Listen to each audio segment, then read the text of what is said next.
1980년 청주의 나이는 겨우 5살. 이웃 간의 분쟁으로 인해 청주의 고모는 원수에 의해 살해되었고 어머니는 중상을 입었습니다. 청주는 침대 밑에 숨어 운 좋게 위기를 모면했습니다. 범인이 사형에 처해진 후 3년이 지났습니다.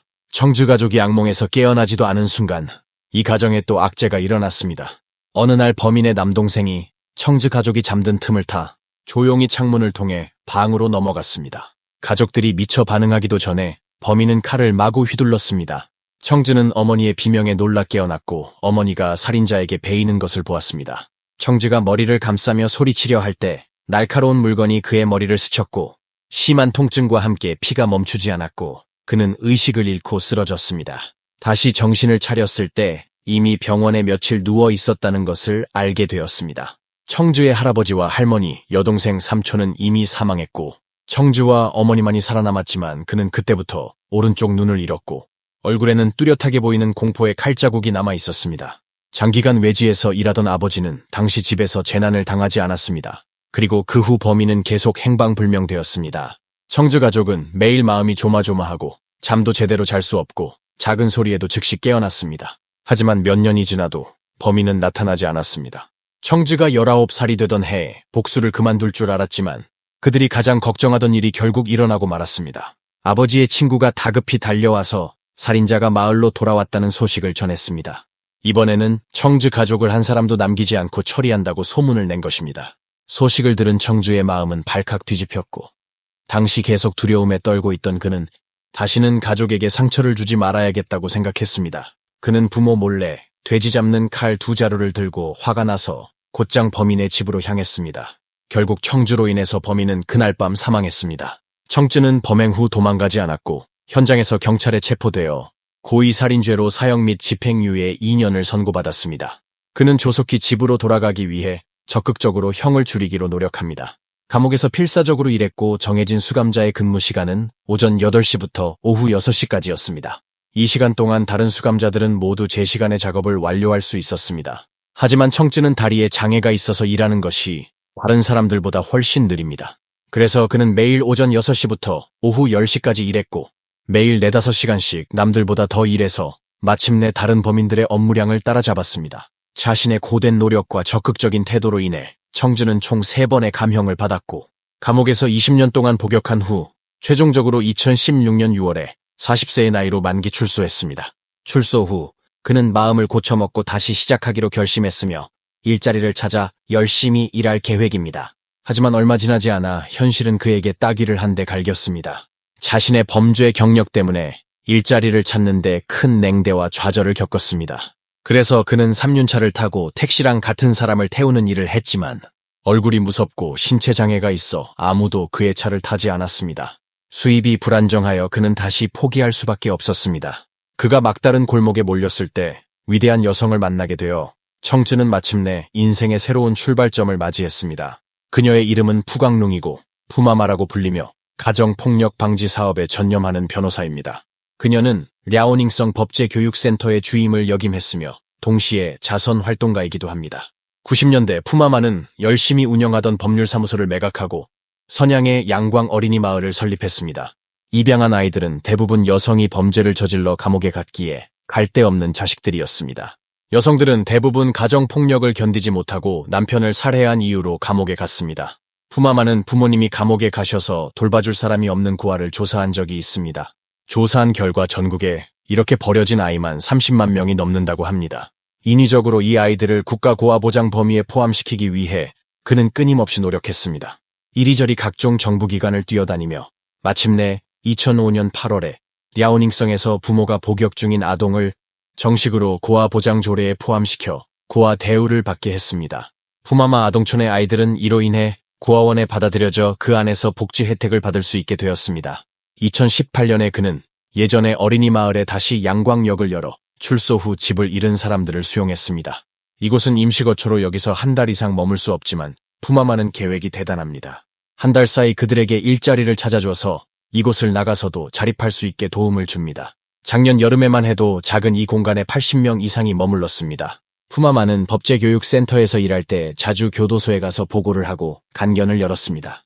그래서 많은 수감자들이 그를 알고 있었고 그들이 출소 후 어려움을 겪을 때 그에게 도움을 요청하곤 했습니다. 푸마마는 이 교도소 수감자들을 자신의 아이로 여기며 의심할 여지 없이 그들 인생의 귀인입니다. 많은 죄수들과 접촉한 그는 출소 후 이들이 사회에서 일자리를 찾는 것이 어렵다는 것을 알고 있었고, 푸마마는 그들이 자립하여 창업하도록 돕기로 결정했습니다. 66세의 푸마마는 장례 산업을 선택했고 그들에게 삶의 길을 제공했습니다. 왜냐면 대부분 사람들은 장례에 관한 일을 하지 않으려고 한다는 걸 알았습니다. 하지만 출소한 이 사람들에게는 최고의 직업이 되었습니다. 청즈가 감옥의 옥중 친구를 면회 갔을 때 푸마마를 만나게 되었고, 처음 만난 두 사람이지만 사연을 듣고 울음을 터뜨릴 줄은 몰랐습니다. 청즈는 어머니를 보는 것 같아서 울었고, 푸마마는 청즈의 비참한 어린 시절을 동정하며 울었습니다. 그는 청즈가 나쁜 아이가 아니고 심성이 착하고 진실한 아이라고 느꼈습니다. 두 사람은 의기투합하여 청즈는 그의 장례식장에서 일하게 되었습니다. 푸마마 선양의 세 개의 장례식장에서 15년 이상 근무한 직원이 10여 명 있으며 판산과 고추도 그중 한 명입니다. 판산은 소란 행위, 싸움 및 폭력 강도로 5차례 감옥에 수감되었으며 총 20년 동안 복역했습니다. 판산은 10살 때 부모님이 이혼하셨고 그는 8살 된 여동생을 데리고 생계를 꾸렸습니다. 남매는 배불리 먹지 못하고 옷도 따뜻하게 입지 못했습니다. 처음에 고기 한 그릇을 훔치다가 점차 폭력적으로 강도짓을 하다가 감옥에 가게 되었고, 이는 그가 가장 언급하고 싶지 않은 수치스러운 일입니다. 또 다른 수감자는 고추라는 별명을 가지고 있으며 1993년 총기 강도 혐의로 사형 집행유예를 선고받았고 2013년 44세의 나이로 만기 출소했습니다. 고추와 판사는 출소하기도 전에 부모님이 모두 돌아가셨습니다. 출소 후 친척 친구들은 이미 멀어졌다는 것을 알게 되었습니다. 그는 20년 넘게 폐쇄된 감옥 생활이 급속히 발전하는 사회와 너무 멀리 떨어져 있는 것을 두려워합니다. 처음 출소했을 때는 낯선 환경을 보면서 버스를 타지 않고 스마트폰을 사용하지 않았습니다. 사람들은 그들이 중범죄자라는 것을 알게 된 후 경멸과 차별의 시선을 보냈습니다. 계속해서 일자리를 찾지 못해 공포와 혼란을 느꼈습니다. 그들 중 많은 사람들이 유혹을 견디지 못하고 결국 다시 위험을 무릅쓰고 범죄의 길로 들어섰습니다. 하지만 아무리 힘들어도 그들은 다시는 같은 실수를 반복하지 않을 것이라고 맹세했습니다. 왜냐하면 주변의 반복적인 변화로 인해 처참한 수감자들이 너무 많기 때문입니다.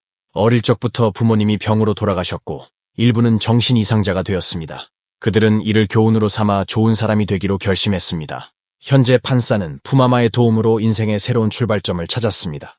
이 장례식장은 개업한 지 거의 반년이 지났지만 푸마마는 항상 걱정이 되어 자주 가게에 와서 미흡한 점을 지적하곤 합니다. 푸마마는 종종 그의 강력범 아이들에게 무지하고 나이가 많고 기술이 없어도 두렵지 않다고 격려합니다. 진심으로 봉사하고 고인에 대한 존중과 경외심을 유지한다면 마찬가지로 무언가를 할 수 있습니다.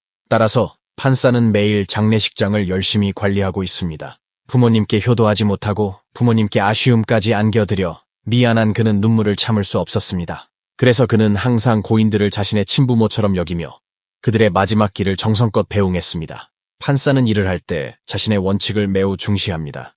확실히 많은 가족들의 인정을 받았고 심지어 어떤 고인의 가족은 그가 아니면 안 된다고 합니다. 청즈는 많은 사람들과 마찬가지로 고인을 대할 때 두려움을 느낍니다. 그러나 그들은 훔치고 빼앗고 때리고 죽이는 과정에서 자신을 잃었던 것에 비해 이 일에서 점차 의미를 찾게 되었습니다. 고인의 가족에게 인정을 받을 때마다 마음속의 자부심과 성취감이 저절로 솟아오르며 그 순간이야말로 가장 존엄하다고 느낍니다.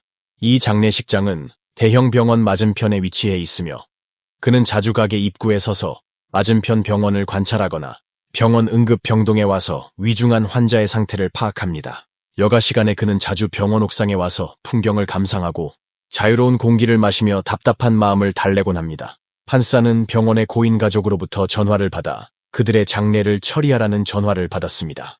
판사를 포함한 몇 명은 일찍 병원 옆문에 도착하여 옷을 갈아입고 정리한 후 집으로 돌아가기 전에 위로의식을 거행했습니다. 판사는 장례식을 정중하게 치렀을 뿐만 아니라 장례 훈련사가 되어 새로운 형기를 마치고 석방된 사람들을 훈련시켰습니다. 그리고 고인을 조심스럽게 관으로 옮깁니다.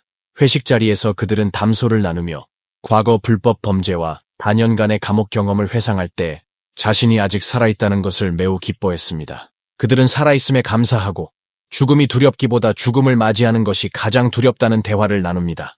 사람은 살아야만 모든 것에 희망이 있습니다. 비록 그들이 잘못을 저질렀지만 인생에서 가장 소중한 청춘을 감옥에서 보내면서 잘못을 뉘우쳤습니다. 그들이 과거의 잘못을 뉘우치고 고인을 경외하며 진심으로 봉사하기로 선택할 때 더 이상 경멸받는 범죄자가 아니라 존중받고 존엄성을 가진 사람들입니다. 아이들의 큰 변화와 삶이 서서히 정상 궤도에 오르는 모습을 보며 푸마마는 매우 기뻤습니다. 강력범 아이들의 직업 문제를 해결한 후 푸마마는 다시 그들의 결혼 문제를 걱정하기 시작했습니다. 그는 출소 후 남녀를 자주 모았습니다. 비록 어떤 사람들은 사적으로 오랜 시간 연애를 했지만 가난에 찌든 그들은 가정을 꾸릴 용기가 없었습니다. 2015년과 2016년 5월 푸마마는 그의 강력범 아이들을 위해 농장에서 성대한 집단 결혼식을 열었습니다. 45, 50대 강력범들에게는 이 나이에 짝을 찾는 것조차 쉽지 않은 일이라 소중히 여깁니다. 그는 집이 있어야만 책임감이 생기고 삶에 대한 희망이 생겼으며 범죄를 저지르지 않을 것입니다. 당신이 그에게 범죄를 저지르라고 해도 그들은 범죄를 저지르지 않을 것입니다. 현재 고추와 판사는 결혼한 후 부부가 장례식장을 열심히 운영하고 있습니다. 청쯔는 병원에서 몇 살 위인 여자와 사귀게 되었고 사귀면서 두 사람은 점차 호감을 가지게 되었습니다. 푸마마와 함께 양가 부모님은 만났지만 여자 집에서는 청주의 감옥 생활 때문에 동의하지 않았지만 청쯔는 사랑과 삶을 열심히 추구하려는 희망을 포기하지 않았습니다. 너무 많은 인간 세상의 슬픔과 고통을 맛보았고 어둡고 차가운 세상에 촛불을 밝히고 약간의 따뜻함을 전하기로 결심했습니다. 서로 다른 범죄의 중범죄자를 마주할 때 모든 사람이 푸마마처럼 사심없이 받아들이고 인내심 있게 지도할 수 있을까요? 푸마마는 감동적인 천사와 같고 평생의 사랑을 혈연 관계가 없는 수많은 강력범 아이들에게 아낌없이 주었고 그들의 어둠 속에서 한 줄기 빛이 되어 주었습니다. 그들에게 희망과 미래를 가져다 주었으며 인생을 다시 시작할 기회와 용기를 주었습니다. 따라서 푸마마는 가장 특별한 중매인이자 마음의 성인으로 불립니다. 법을 어기고 범죄를 저지른 사람은 처벌을 받아야 하며 법을 무시하고 여러 번 가르쳐도 고치지 않는 사람은 동정과 용서를 받을 가치가 없고 진심으로 반성해야 합니다. 우리는 더 많은 수용과 관용을 가져도 됩니다. 인생에서 안정과 광명을 선택할 수 있다면 아무도 위험과 어둠으로 나아가려 하지 않을 것입니다. 모든 영혼은 선악 사이를 오갔으며 범죄는 자기 실신의 결과이자 자기 구원의 출발점입니다. 그가 과거의 자신보다 계속 우위에 있을 때 그는 고귀해지기 시작했습니다.